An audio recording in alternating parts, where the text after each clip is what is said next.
Now here's a bit of a demo on how to roll a wall. Whenever you're rolling or painting walls, one of the first things you want to do is to cut it in and then roll. Now it's okay for first coats or primer coats to cut it in, to roll it first, but with final coats you must always cut it in and then roll it. Okay, so now we'll start our rolling. Now when you're rolling a wall, make sure you've got plenty on your roller. Always start approximately half a roller width away from the corner. Roll down, definitely not to the bottom, and then roll back up. And once again, don't roll all the way up the top. Then spread that paint out. I still haven't gone to the top as yet. There's plenty of paint on the roller, so I'll just spread it out.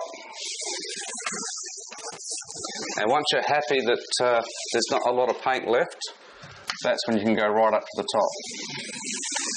Then right down to the bottom.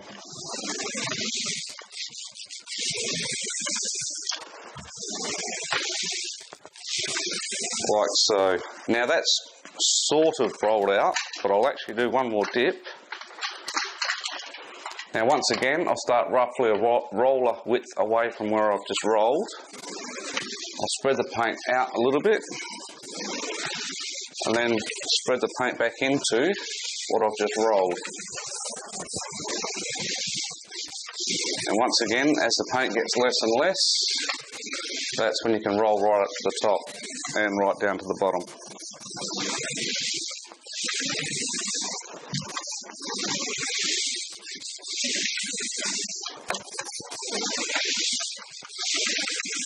Okay, now I'm obviously left-handed, so I always work from left to right. But if you're right-handed, you'll probably want to work from your right to your left. Now I'll lay it off. Now I always start at the bottom. I roll up and then come back down. Now some people like to start from here and come down, and each time they're doing that, they're taking the roller out like this and then back up. So it's sort of a bit of a waste of time. I find it's just as easy to go from the bottom up, back down. Each time you're not worried about hitting the cornice. If you start at the top and roll down, you've always got to worry that you're going to hit the cornice each time you are putting the roller on the wall.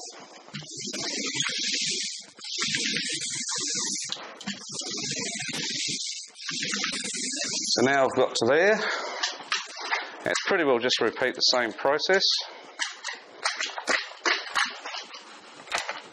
Once again, about half a roller width. Spread the paint out. I haven't got quite as much on this one, this dip.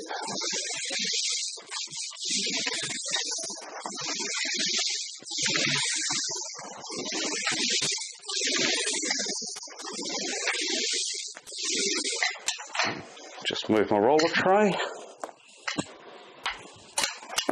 That's another handy tip too. Always have your roller tray close by and not on the other side of the room, like I have seen some people do.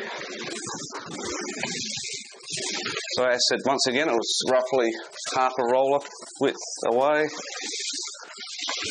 Now I'm swapping hands, which I have to do when you get to a corner.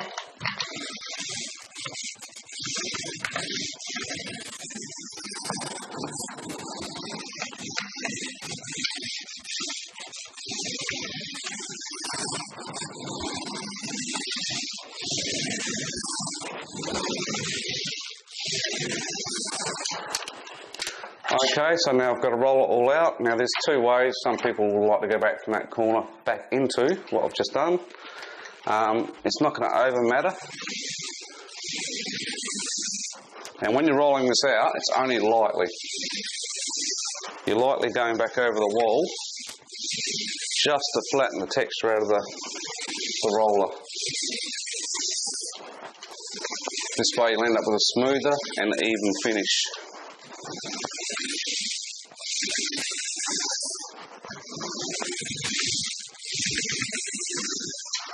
Once again, I'll swap hands.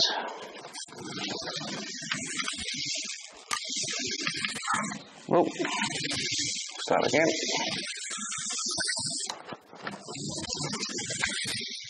And there you go, that's pretty much how you roll a wall.